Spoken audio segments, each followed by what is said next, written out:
Hello guys and welcome to another video. So the Disney Plus TV show adaptation of Percy Jackson is coming out this month, so today we are talking about predictions that we have for the first season, which is going to have 8 episodes, which we now have the titles to. So first of all, let's check those out. The first episode title that we have is I Accidentally Vaporized My Pre-Algebra Teacher. Now, anyone who has read the books know that this is how it all starts. Percy is at Yancey Academy, they go to the Met, they talk about Greek mythology, the context, the setting, it's there. They give us the exposition for Greek mythology, and then Percy gets riptide and he vaporizes Mrs. Dodds accidentally in self-defense. Since the next episode title is called I Become Supreme Lord of the Bathroom, my prediction is that the first one will start with Percy at Yancey Academy, or maybe with narration, and we'll get maybe like some flashbacks to his life, the other schools he's been kicked out of,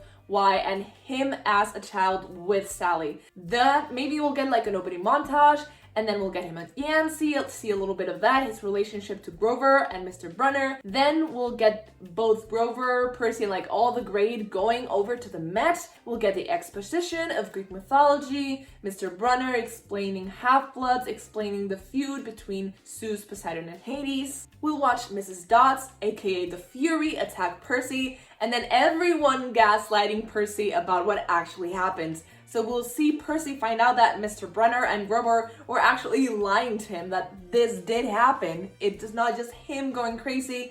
And then Percy ditching Grover to go back to his Manhattan apartment, seeing Sally, seeing Gabe, and then them going to the summer cabin for a few days without Gabe, where everything starts happening. Percy has the dream about the eagle and the horse fighting each other at the beach and the big storm, and then Grover appears and they have to go to Camp Half-Blood. And I think the first episode is going to end right after that Minotaur attack. So a bit like the movie, it's gonna cut there and he's going to wake up to Annabeth's cute face looking down on him and being like, you drool when you sleep. So that's my prediction for episode 1. Then the next one is we visit the garden Gnome Emporium, which is kind of surprising, but at the same time not, because I always forget how long we spend at Camp Half-Blood before we leave on quest. So we're going to get Percy integrating himself into the Hermes cabin, him realizing that Sally is dead. As we see in the trailer, he's going to try to guess who his godly parent is by testing different Half-Blood skills. So he's going to test archery, he's going to go to the forge where hopefully we'll meet Charlie Beckendorf, and then I'm sure he'll do other things like the lava wall if they were able to afford it. We're definitely getting We Captured a Flag in this episode. So this is very exciting. This is also where most of the trailers are drawing from. Like after this episode, we've basically seen nothing except them in the underworld. In this episode, we're basically going to get a lot of Camp Half-Blood, and then we have Capture the Flag, Percy getting claimed by the Trident, getting given the quest, being shunned by basically everyone at Camp Half-Blood, and then just going with Annabeth and Grover on this quest. Fun fact, or not so fun fact I guess, for adaptation purists, they confirmed that Argus, the guy with like 100,000 eyes, no, not 100,000, so many eyes all over his body, and the guy who kind of acts like the chauffeur from camp to their missions sometimes, he's not going to be in it. They tried to get him in it because narratively he did work. However, it was a lot of special effects budget going on just like all of his eyes. It wasn't worth it to spend so much money on him looking good or decent when he didn't really add that much to the story. My prediction is that during this episode, we're going to get a lot of Percy and Luke moments, and Luke really not acting like his mentor, but almost like an older brother kind of figure to Percy. I think we're also going to get like a lot more expansion on Annabeth and Luke's relationship. So we're going to see Luke with Percy and with Annabeth. I don't know if we're going to see Luke with Grover, but I think that would also be cool because we don't really get to see that in the books. I think that they're going to give Luke so much more importance, and they better do so because Luke is already really good, like a really good character, and he has like an incredible arc in the books. So if they expand on that, it can only get better. No, it can get worse, but I have hope. Stay tuned till the end of the video for a very special unboxing and for the chance to get 5% off on your next Illumicrate purchase. Let's go! Then we have I Plunge to My Death, which of course is the halfway point, and this is when Percy leaps out of the St. Louis's arc. So between that we visit Garden Gnome Emporium, which is obviously going to start at Medusa's. It's them going on the bus and exploding the bus with the demon triplet math teachers that are attacking them, and then them finding their way to Medusa's evil Garden Gnome Emporium. That's like their first little side quest. And then them going on like the train ride on their tiny little quest that they have all the way to St. Louis's Arc. I didn't know there was so much time between one thing and another. So this is probably one of the times that they're going to add something.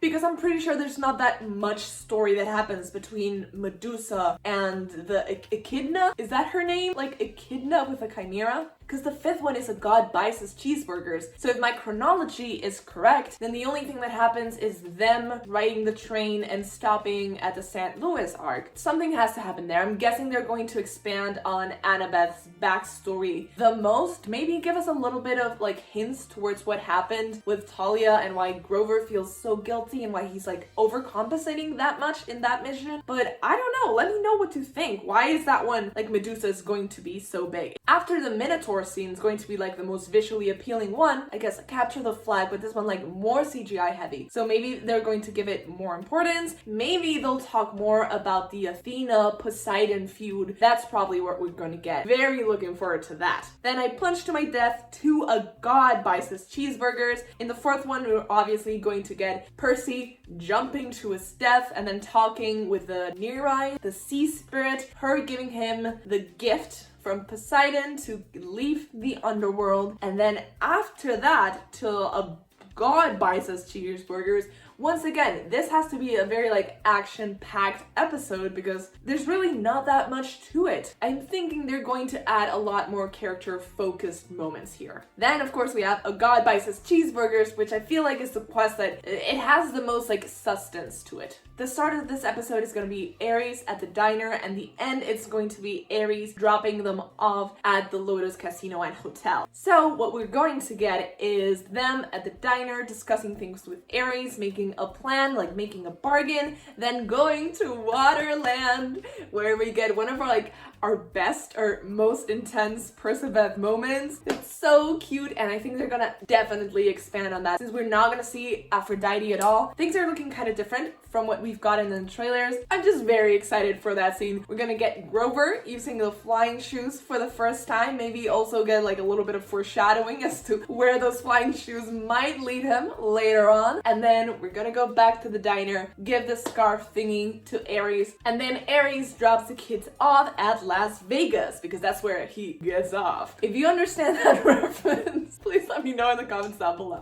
Then we take a zebra to Vegas, which ends in we find out the truth, sort of. So that's the interesting part. What is the truth? All these episode titles are chapter titles, but that is the only one that's not explicitly telling us what happens. So I'm not too certain what the truth is or chronologically where this lands in the book. So obviously we're at Las Vegas. We're going to get like a long, like at least 10 to 20 minutes, if not more, at the Lotus Casino. So there, I'm sure there has to be references to the D'Angelos. Like there's people talking about mentions to Jason Grace or the other ones. I don't know if we're gonna get those in the first book, but in the first book, in the Lotus Casino, there has to be like a little bit, like a cameo, the tiniest cameo, even if it's not going to be their final actors.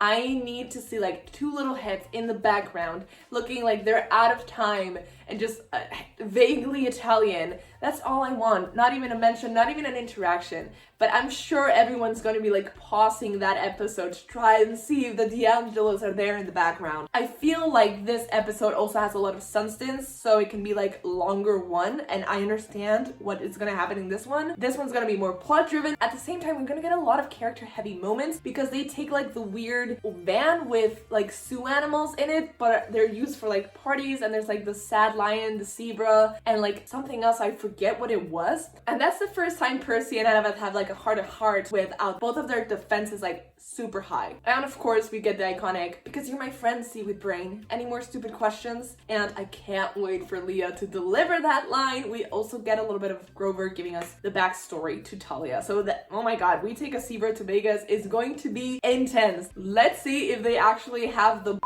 to play poker face during the Lotus Hotel scene. I doubt they will, but it would be a funny callback. The world would explode, I can confirm. Also, just remembered, this is the episode. This is the episode, people, where we have Lin-Manuel Miranda. For some reason, if you don't know, he's gonna be playing Hermes, but Hermes doesn't show up in the first book, at least not like this during the quest. So it's gonna be interesting to see why he's there. A lot of people are speculating or blindly hoping that this is going to be a musical episode, and if it is, I can die happy. Like, I cannot stress this enough. I need more Percy Jackson related music. The fact that Olivia Rodrigo wrote music to the Percy Jackson books keeps me up at night. Like, I need to hear those songs, or if she doesn't want to show me like the songs she wrote before, write new ones with like your writing abilities right now. Show them to me now, please. That's what I need. Like, the musical gives me life. I just need more Percy Jackson related music. If we don't get a musical episode in this first season, I do think that there's a possibility that we'll get one later on, because Percy Jackson is just like, it's the show where it makes the most sense to have a musical episode, obviously besides Glee. You know why? Because there's magic and Apollo exists. So at any moment, anyone can get cursed to not be able to speak without singing. It would be incredible, and on top of that, it would make sense canonically. So I'm thinking maybe book 3, where we actually get Apollo, or hear me out because I've been thinking about this. What do you think about a musical episode for season 5, you know, the 5th book, when the Apollo cabins and the Ares cabins get mad over the flying chariot, and the Apollo cabin curses the Ares cabin to say everything in rhyme? What if they accidentally curse the whole camp, or Percy, to not be able to say anything, to just sing? That would be incredible. Obviously, after losing Beckendorf and finding out the new prophecy, there's a lot of emotions. And in theater, musical theater, when you have a lot of emotions, you can't just talk about them. You have to burst into song. And I think that's a moment where it would actually make sense. And maybe the last song would be when Percy walks into the river Styx, and that would like wash the curse off of him. Like, Rick Orden, I'm giving you free ideas. Please take them. I would die for a musical episode in the Percy Jackson series. Like, I have been an adaptation purist most of my life. I'm trying to get rid of that version of me. Like, stuff her in a closet. Stay there. I'm gonna be newly optimistic from now on. If there is one thing that I would definitely like to change, is that I want Percy to sing. I know that if he tries to sing, it'll probably cause an avalanche, but I definitely want to hear him sing, please. Is this an unpopular opinion? I don't know. Let me know in the comments down below, because I'm really curious. Once I saw someone bring up that theory, now I'm clinging to it. Now I am campaigning for it. We find out the truth. Sort of. What? Oh, okay. I just got it. At the end of the Lotus Casino episode, they leave, and then at the beginning of this one, they reach Las Vegas, where obviously the entrance to the underworld is located. DOA Records. Is it called DOA Records, or am I just making that up because of the musical Dead on Arrival? Let me know. But they get there, they tell the guy who runs the river Styx that they all died in a bathtub together at the same time. So they cross the river Styx, they pass Cerberus thanks to the red ball that Annabeth took from Waterland, and then they go to Hades's palace in the underworld. They bargain for his mother, and obviously things don't go their way because they manage to escape the underworld, unfortunately without Sally, because the whole prophecy is that you're not gonna get what matters most in the end. You're not gonna save her, basically. Oh, we're also going to get Grover get dragged into Tartarus, which I don't know if it's the scene from the trailer where he's like being dragged down the sand, because it looks too bright to be the underworld, but maybe. And I'm thinking this is also an episode where we're gonna get like more, not filler exactly, addition to the plot, like something that's not in the books. From some of the trailers I've seen, I think this would be a good place to put it. It's gonna be very angsty, and prepare to cry, people, because when Percy is not able to save Sally, thanks to Poseidon's gift, they come out and they are met with, obviously, Ares, who was the lightning thief. Not really, okay, it was Luke, but Ares was the one who was working with Kronos to start a war amongst the gods. So they meet up at the beach and they fight each other, which is great, and that's going to be probably the most well choreographed and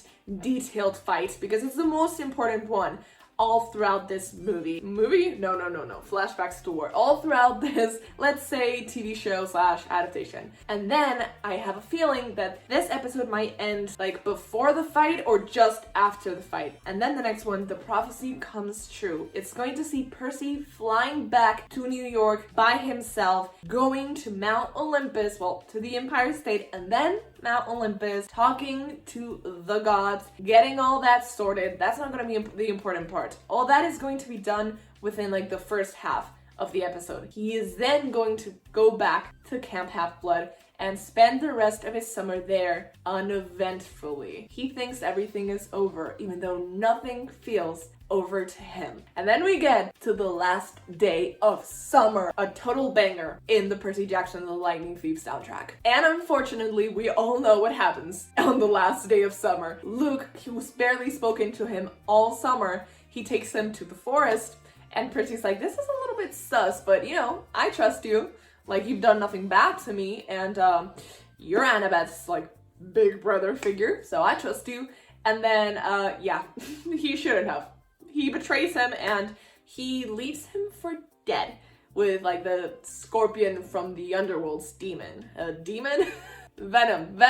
And then Percy manages to go back to the big house where Chiron and Annabeth like bring him back to life, and he's like, it's Luke. Luke is the lightning thief. I'm going back. I'm not staying here. I'm going back to my mama. And that's how it ends. Oh, and also at the end, before that happens, we're watching like the 4th of July fireworks, I feel like, and Grover leaves to look for Pan, which is, you know, the trigger for the next book. Oh my god, I forgot that happened. Obviously, that has to happen at the end. Those are my main predictions. Obviously, there are things that happened in the book, but now let's talk about some things that they might add. So I asked you for your main predictions about season 1, and here's what we got. I'm very excited to see how Hermes' characters ties into the story. It's something new and very interesting to see. I didn't mention this before, but I definitely think that we're going to get a deeper bond, or at least a deeper look at the interesting relationship between Luke and Hermes, because I met the guy once and once was enough. So obviously we're not going to see any of their past interaction, but maybe we'll see Hermes talking to Luke. I don't think so, because they're not allowed to interfere, but Hermes just keeps interfering with Percy. So okay, here, new thought. I don't think we're going to see Hermes interacting with Luke, but I think we're going to see like a much deeper relationship between, or messier, between Percy and Hermes, because it's always been like a little bit muddled. Hermes has always like not admired or not cared for. He's always doted on Percy. He's always hoped that he would help Luke become better and not, you know, be the one to bring down Olympus. At the same time, he kind of blames Percy. And maybe we're also going to see, oh my god, Hermes' relationship with Annabeth be even deeper and be even messier. That would be really cool. I'm looking forward to that. I understand why they would want to make Hermes like a bigger character from the beginning, though they can't lay it on too thick, because then people who haven't read the books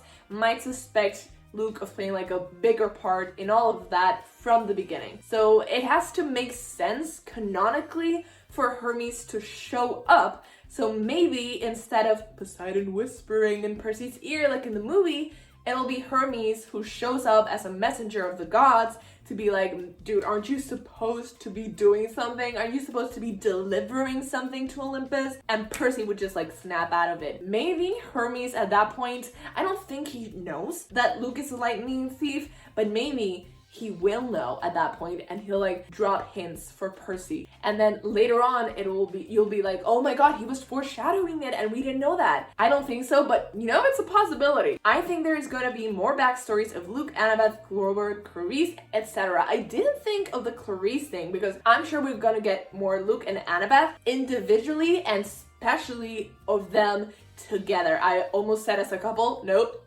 I mean of their like friendship, because in the first book, Annabeth seems to really admire Luke. Luke basically raised Annabeth, and the only interaction we see of them is Annabeth blushing at Luke in the first book. So maybe we'll see them being more like siblings if Rick wants to forget the whole crush thing, or maybe like actual buddies and not Annabeth just having like a 12-year-old crush on him. Like, we'll see them as people who have lived together alone at camp for 5 years. That's something I would want to see. And then Clarice, this is interesting. I think since Aries is such an important part of it, and since they made such a show of casting Clarice, that we're probably gonna see more of the interactions between Clarice and Aries, and this is gonna be a lot of setup for Clarice's character development in the second book. Because Clarice gets great character development, and we get to see like the cycle of abuse through her character and through Aries. I'm very much looking forward to that. Obviously, Clarice is not going to be a likable character at all in this first season, and I don't think they're going to redeem her yet. They're going to wait. Be prepared to hate her because she's a bully. Yeah, she's a jerk. That's what she's supposed to be. It would be nice for them to introduce characters in this season that don't become main characters until later. Yes, Nico and Bianca in the Lotus Hotel. Apart from them, I was thinking obviously Talia is gonna get a couple of mentions. I believe they'll probably give us flashbacks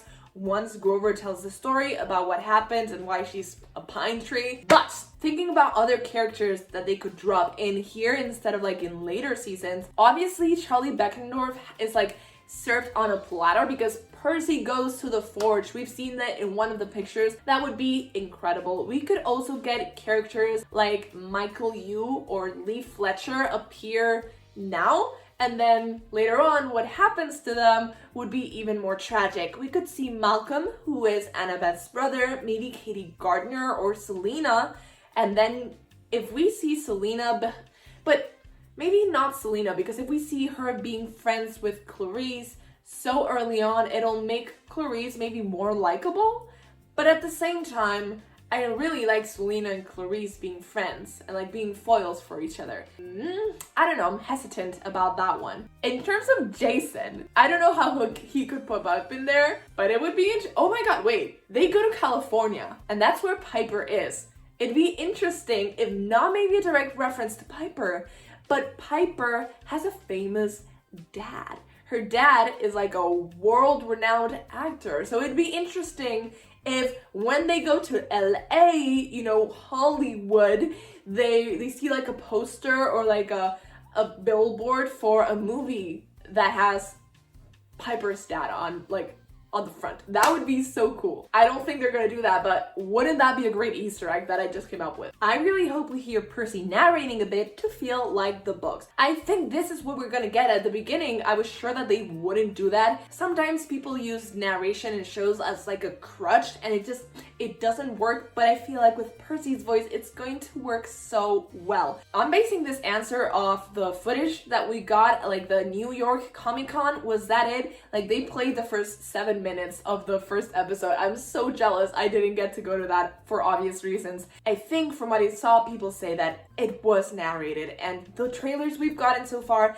have been narrated in Percy's voice, so I'm really looking forward to that because it really adds the touch of humor to an otherwise quite traumatizing story about 12-year-olds. I hope they stay close to the book, but maybe also do some new things that still fits the book, but are new for us and that will keep hinting to other books and that we'll also see from Annabeth, Grover's, etc. perspective. Since this is a show and we're not like trapped in Percy's head, although I have no complaints about that, we will get to see more perspectives. I'm curious to see if we will get scenes of things that are happening that Percy doesn't know about, because the way we get those in the books are Percy's dreams. So I'm curious to see if we're going to get outside scenes from other perspectives without it being a dream and without Percy knowing what's going on. So just like for us to get some dramatic irony. I don't know. I think that would be interesting, but also I would like to stick to Percy's perspective and just experience things as he experiences them. Narratively, for this story, that works better. I feel like they'll either make Luke way more sympathetic, building more up his brotherly relationship with Annabeth and neglectful father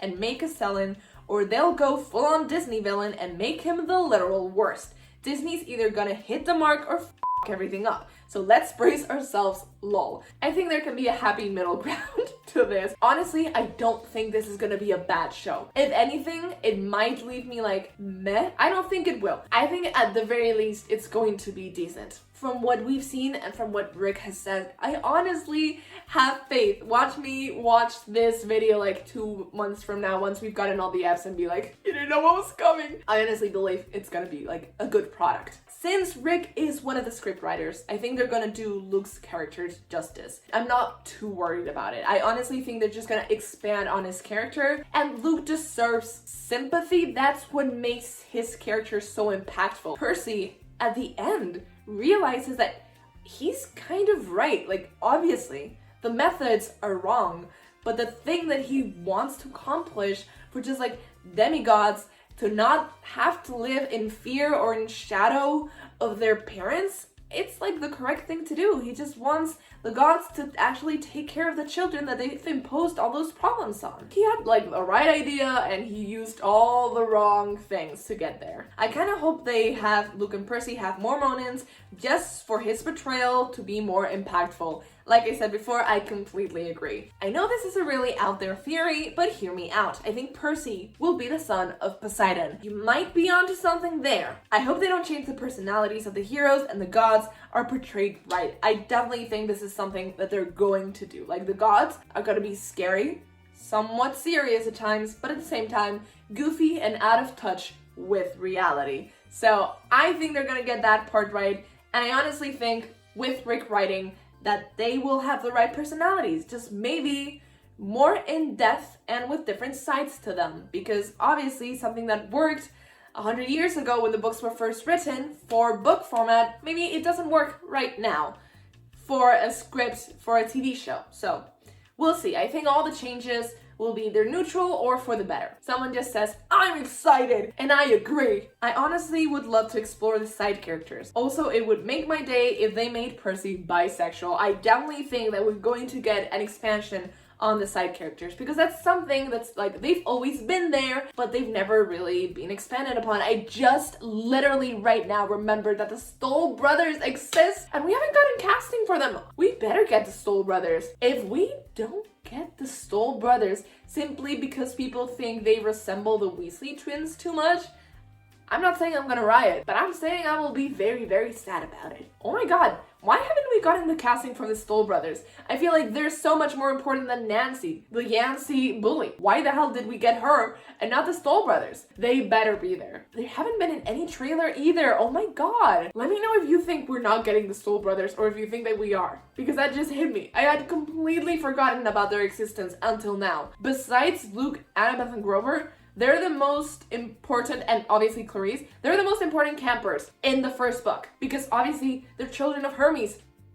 They're the ones that we spend the most time with. Oh my god, you broke my mind right there. Even though you didn't even mention it, it came to me. And about Percy being bisexual, a fairly large part of the fandom wants Percy to be bisexual. However, since Rick doesn't really want to depart that much from the books story-wise, I don't think that they would canonically make Percy bisexual. It would be funny if he said that Luke was hot, you know, and he blushed or something. That would be interesting. I don't think that's ever gonna happen. So I just wouldn't get my hopes up. I also did a poll to see how you guys were feeling about the TV show. I asked, do you think the Percy Jackson TV show is going to be good? 54% of you said 100%. It looks great. So it seems like at least half of the fandom has complete blind faith or, you know, trust in what we're going to get. So that's very good. And that's like 500 votes. So, you know, I'd say that's pretty representative. Then we have 42% of you who are excited but cautious. I'm on the same boat, honestly, just because I've been hurt before. So I don't want to be 100% about anything from the get-go, because as MJ said in Spider-Man No Way Home, if you don't have any expectations, there's no way you can be disappointed. So that's how I go to like most movies, and I end up being happy, even if it's just like a mediocre movie, which is like entertaining. I'm like, okay, I had no expectations and I'm happy now. So that's how I live now. I'm okay. Don't worry about me. Then 2% of you said looking kind of meh to me. 1% of you said it's going to suck, and 1% said I wish they weren't making it, which is intense, but there we go. I should have asked a follow-up question. I wonder if those people are still going to watch it. If I said I wish they weren't making it, then I wouldn't want to watch it. But at the same time, I'm a person who watches things, so maybe I would watch it. Someone says, honestly, my Riordanverse hyperfixation from the last few years has kind of died down, so I'm not overly excited for it, but I probably will still watch it. My favorite though is Magnus Chase, so I'd love to see an adaptation. Obviously, if this does well, we are going to expand the universe. If this becomes another Harry Potter, you can bet your ass Disney is going to milk it to the last drop. So the fact that Rick Riordan has several universes inside this universe is going to be so lucrative if this does well. I'm actually really excited. I think it looks fantastic. The characters look amazing, and I can't wait to see Percy Jackson done right. Me neither. I'm excited but also worried. The casting alone has thrown off so many people, and Disney has barely even promoted it because they expect all the older fans to tell all the kids how cool the books are. That is not true. The thing that happened is the writer's strike and the actor's strike. So nobody was promoting it but Disney themselves, and Disney wasn't promoting it a lot. So right now, because both the strikes are over, a lot more people are talking about it. So it's just a Disney problem in general, and problem with other studios that they don't want to pay people for the work that they do, and they suck. But Disney, if you want to sponsor me, I actually love you and I'm your biggest fan. I can sell out for you. I honestly think it's going to portray the books really well. With that being said, I think it's going to be great. I'm seeing a lot of positive attitudes here. I'm so excited for there to be a television adaptation for the series, but it's just that. An adaptation, not everything's going to be the same, and that scares me a little. After all my YouTube career, I've gotten to the point where I have accepted that adaptations are adaptations. If you want the book, read the book. The good thing is that it's always going to be there, and it's always going to be the same. Nothing is gonna change. You can read it 100 times and the book's gonna stay the same. It's just you that changes. But the adaptation, obviously, it's a different medium. So you can't have the same things in the same way because it doesn't work as well. So some things you're gonna need to change. And you know, sometimes that's gonna make you sad because it's something that you really liked. But you know what happens when that happens? You can just read the book and the thing that you liked happens in the way that you like to happen. So there's always the book. That's the good thing. It's our safety net. And it can't be worse than the movies. I'm sure it will be great. I'm just worried about the views. I want there to be future seasons. That would be my biggest worry as well. But at the same time, the Percy Jackson trailer has been like the most watched video in Disney Plus's YouTube channel. So I think we're doing pretty great, especially because not only is the Percy Jackson fandom really big, but I feel like every book lover of middle grade and YA are also going to be tuning in to watch it, even though they might not like Percy Jackson or might not have read it. They're just gonna be watching it out of curiosity. It's also on Disney Plus, a huge platform, and it's like really family friendly and kid friendly. So I feel like a lot of people are gonna find out about it through that. So I think there's like a pretty big audience for this. It might be the next Harry Potter if done correctly. I'm excited and I hope it's great, but we can't forget the movie. I've learned my lessons, so I'm gonna be hopeful but cautious. Honestly, I really want to watch a trailer for the movie because I don't think I've ever seen one. So I don't know how this was promoted. I don't know how I would have felt about the movie before watching it as a fan, having read the book, because that didn't happen.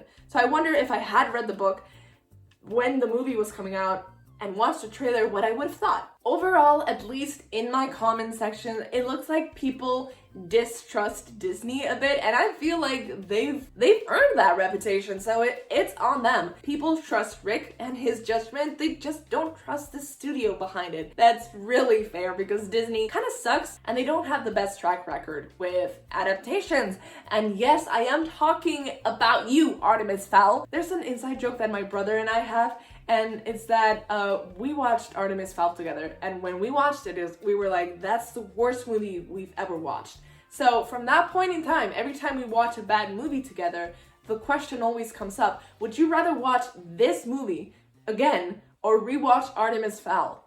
And every single time it's the other movie.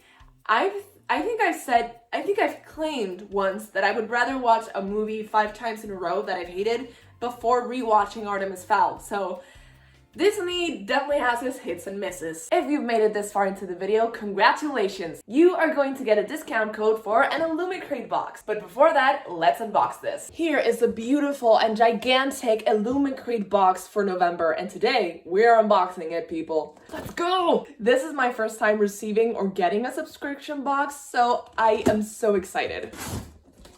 So the first thing we have here is like a little guide to what we get. Anti-hero, obviously my first thought is, sometimes I feel like everybody's a sexy baby and I'm the monster on the hill. This is very cool. It tells you everything that's in here, what fandom it's making a reference to, and also who the artist is. So that is super cool. It also gives us a sneak peek as to what the December theme is. It's in the stars, already super looking forward to that. Ooh, and the fandoms include The Invisible Life of Addie LaRue, yay! But now let's focus on Anti-Hero. So this is the first thing we see. Let's take out this little box first. Intermission. This is so cute. Designed by Rosie Thorns 88, exclusively for Illumicrate. And I'm loving this theme. It's like Battlestar Galactica. Oh, it's one of those Emanal. Are those what it's called? Boop. Whoa, okay, very, very nicely wrapped. I'm loving this. I love that it has like the black on the lip and it wraps all the way. I guess you guys have to admire it too. I can't just be the only one admiring this. It's so cool. It says, The Rise and Fall of Sanctuary Moon. I feel like I have to read the book. This subscription box is already making me want to read outside my comfort zone and broadening my horizons. I have no clue what any of this means. I'm intrigued to find out. Everything is so well packed. Oh my god, this is so heavy and I can already tell what this is. Let's open it up though. Oh my god. Try to tell me that these aren't Nico coated. They're bookends, so you can have the books in between, and if they're paperbacks, they won't fall. They're like the doors of death. One flesh, one end. I am so intrigued. What is going on? What are these the door to? I need to know. What fandoms are we talking about? So the mug was from the Misanthropic Sec Unit from the Murderbot Diaries. Adding that one to my list. Oh, Locked Tomb Book Ends. Inspired by Gideon the Ninth. I feel like I've read that before. Let me know down below if you've read any of these book series and if I should read them. My TBR is already so long. This is making me want to add more stuff to it. Then some more packing paper and ooh, what is this? It looks like cloth. I'm so good at unboxings. It looks like cloth. Ooh, ooh, ooh. Tell me your secrets. How do you open? What? Night Market foldable bag. An incredibly useful item. The foldable bag with a design inspired by the Stardust Thief is great for any shopping trips. Okay, loving that title. Getting it open is the real challenge. Whoa, whoa, whoa. Was not expecting this design. Are you seeing this? I'm not even in frame anymore. Wait. Barely fits in frame. It's huge. The Night Market. Wait a damn second. The Stardust Thief? I don't know why, but given the name, I was expecting space. But this looks like Earth. This looks like maybe fairies on Earth? Like some kind of African mythology, maybe? That sounds very interesting. Plus, I love reusable bags, so this is perfect for grocery shopping. If you're smart enough, unlike me, you can probably put it back inside this little pocket. I can already see the book, but we have one last item here, and it's a hanging ornament inspired by Nettle and Bone by T. Kingfisher.